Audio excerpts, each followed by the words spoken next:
écoute sur Radio Veritas, auditeur fidèle à Radio Catholique de Douala. Soyez les bienvenus sur votre fréquence chrétienne.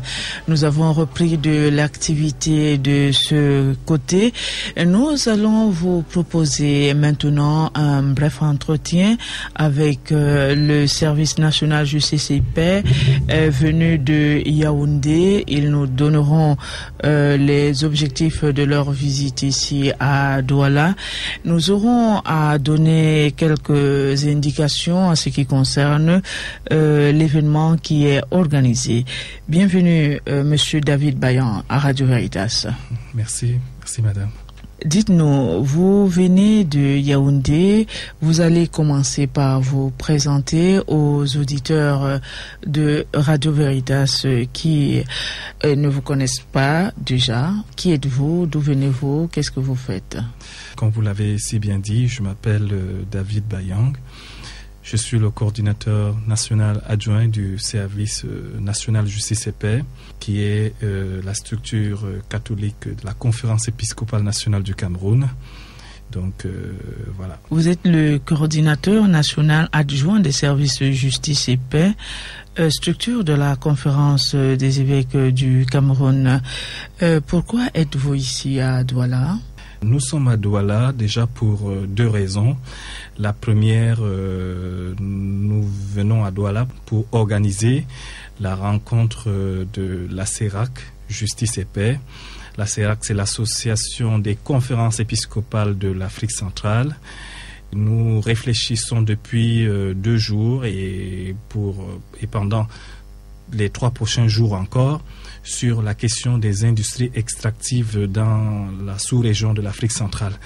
Donc, nous recevons à Douala, dans l'archidiocèse de Douala, les évêques du Congo, du Gabon, du Tchad, du Cameroun aussi.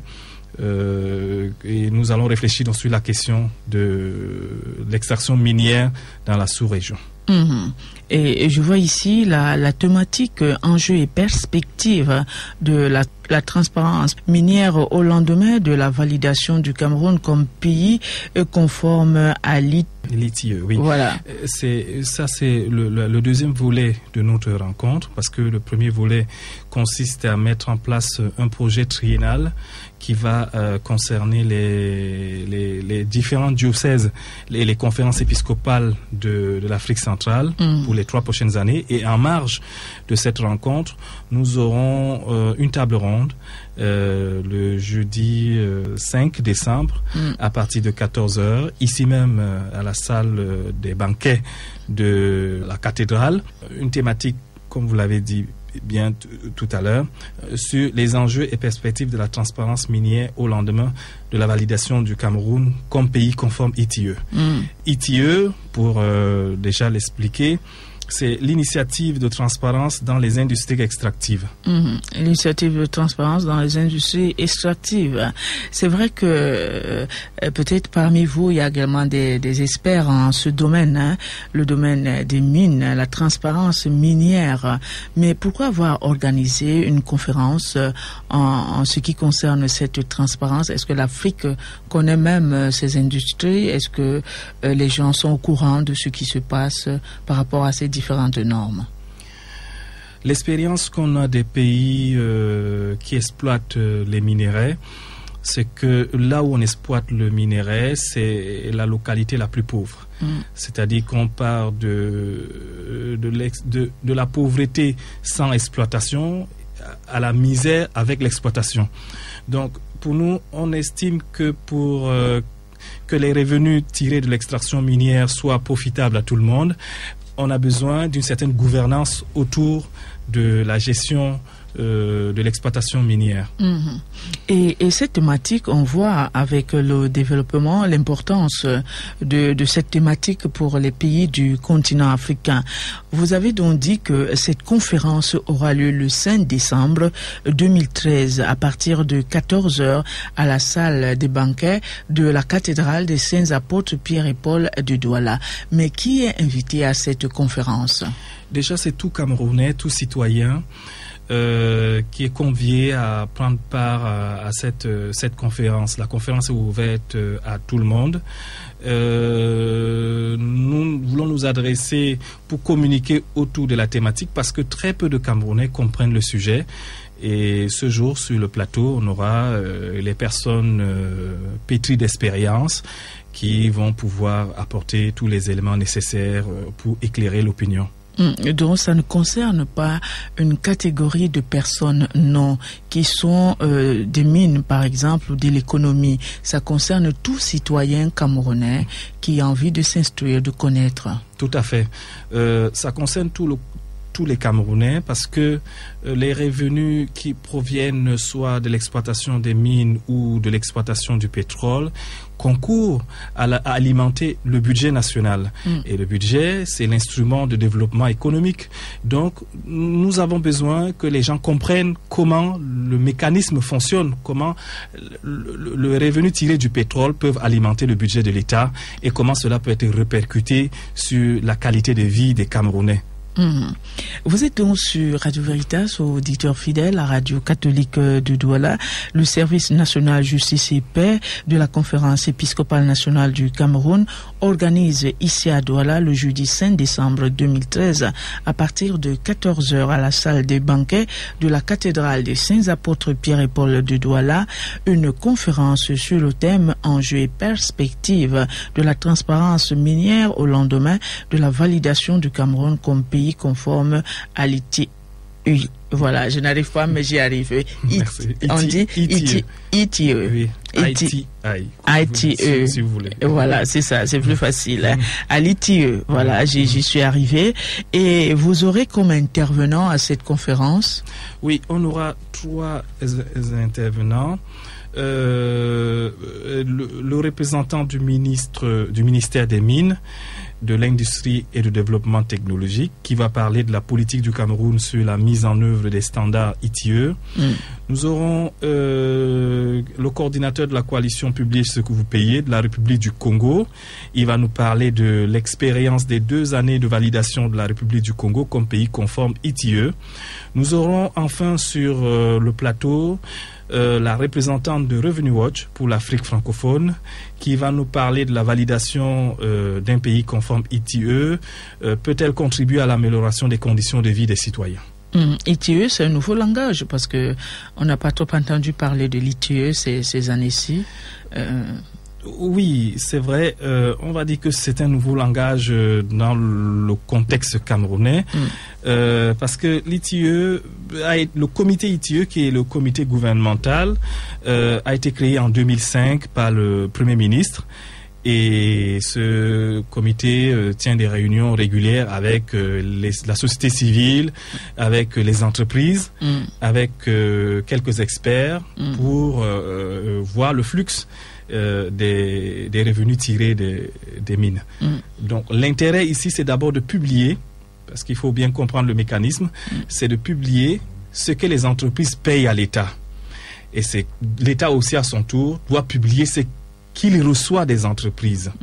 Donc généralement, on prend le cas d'une entreprise quelconque qui a l'habitude de verser ses recettes, de verser ses taxes à l'État.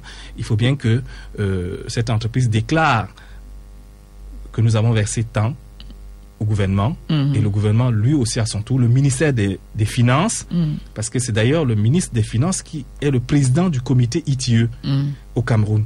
Donc lui, il a le devoir de publier également ces recettes tirées du pétrole ou de toute autre mine. Vous êtes sur Radio Veritas, auditeur fidèle à Radio catholique du Douala.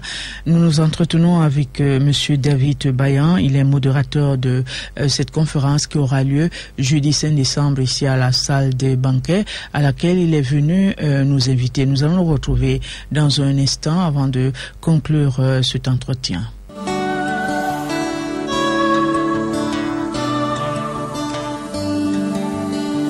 Heureux, pauvres et non violents, ceux qui se donnent dans le service.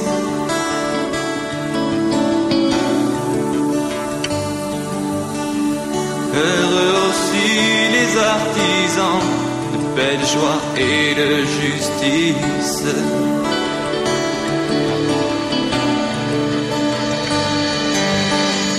Il y a dans la vie sur nos routes trop de gens sans issue dans le doute, qui sont là aujourd'hui spectateurs d'un monde où leur échappe un meilleur ailleurs.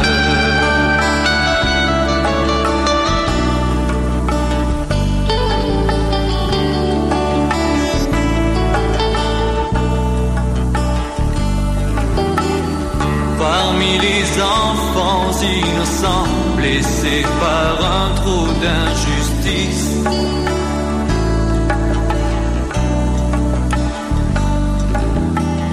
je voudrais chanter en avant pour qu'un monde plus beau grandisse.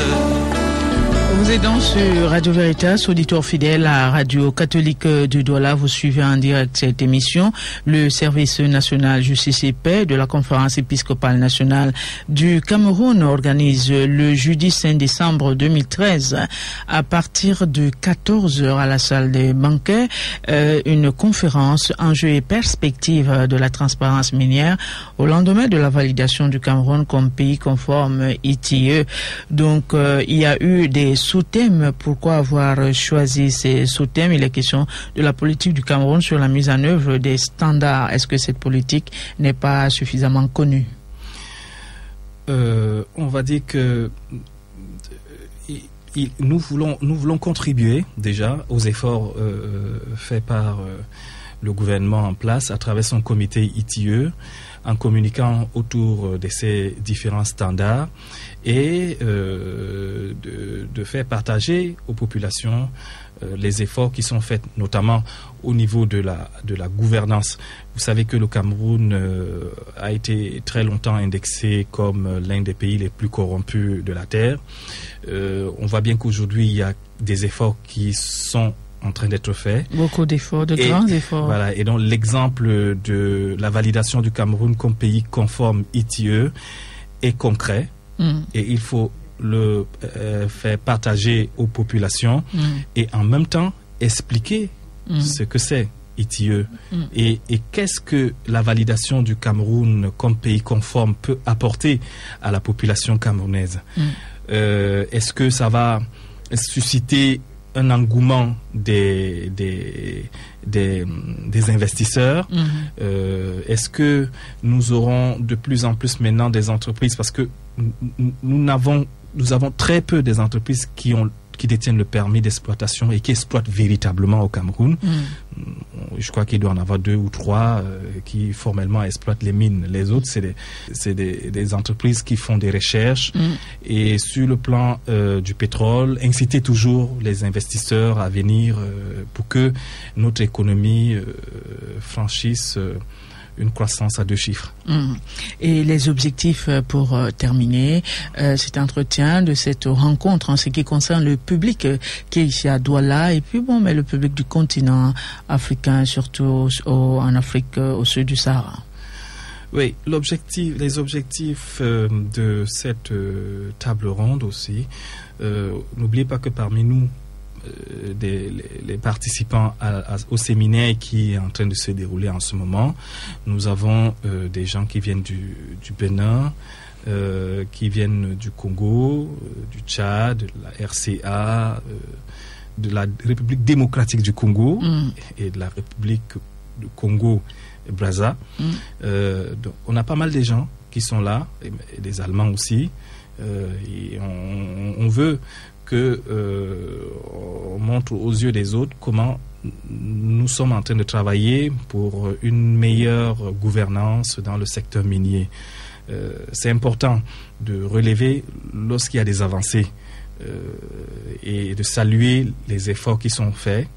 Et le plus important n'était pas seulement que le Cameroun se valide, soit validé comme pays conforme, mais aussi il faut que le Cameroun se maintienne comme pays conforme.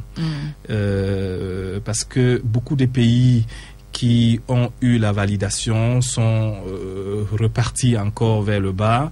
Donc, on veut contribuer à ce que le Cameroun maintienne son passeport de pays conforme en matière de gestion transparente des revenus miniers. Merci pour ces objectifs. Donc, qu'est-ce que vous attendez du public qui est ici à Douala, vous qui venez de Yaoundé et ceux qui viennent de partout, ils viennent de l'Afrique, vous les avez cités, du Bénin, des deux Congo, du Gabon, du Cameroun. Nous voudrions que le public vienne nombreux et qu'il partage les expériences que les panélistes vont apporter pour que eux aussi, alors, le public à son tour, puisse discuter dans les quartiers pour une bonne visibilité de l'ITI au Cameroun. Nous sommes convaincus qu'il y a beaucoup d'espoir et nous devons nourrir cet espoir de manière à ce que demain le Cameroun soit un pays de destination pour les investisseurs, le plein emploi revienne et que la pauvreté soit aussi bottée hors de nos frontières. Merci pour cet objectif poursuivi, parce que les peuples africains ne rêvent que de cela, qu'on puisse leur éloigner de cette pauvreté et de cette misère qui les empêche de s'épanouir. C'était donc Monsieur David Bayan, modérateur de la conférence qui aura lieu ici à la salle des banquets jeudi 5 décembre 2013 à partir de 14h. Vous êtes tous invités. Il sera question des enjeux et perspectives de la transparence minière au lendemain de la validation du Cameroun comme pays conforme à l'ITE. J'y suis arrivé cette fois-ci. Nous vous disons merci. Merci à Sam Miki de l'autre côté de la baie vitrée, et bon vent et bon travail, bon séjour aux membres du Service national justice et paix de l'Afrique qui sont également ici dans l'archidiocèse de Douala. Merci bien madame, et merci à votre radio, merci à votre archidiocèse qui, on va dire, nous accueille depuis quelques jours et nous sommes très contents d'être parmi vous. Et je pense que l'accueil est chaleureux. Nous sommes très sûrs. Merci. Merci beaucoup. Vous êtes sur Radio Haïta. Merci à Samiki de l'autre côté de la baie vitrée. Ne quittez pas l'écoute. Juste après moi, Domi Dikoumen revient avec Monsieur Ndoutou Moïse dans des émissions littéraires. Il est question de la Croix du Sud. Et puis à 17h30, vous allez suivre une émission avec les Focolari qui préparent leur cinquantenaire pour ici à Douala la célébration de leur cinquantenaire, de l'existence de ce mouvement. Bonne suite des programmes et bonne fin d'après-midi.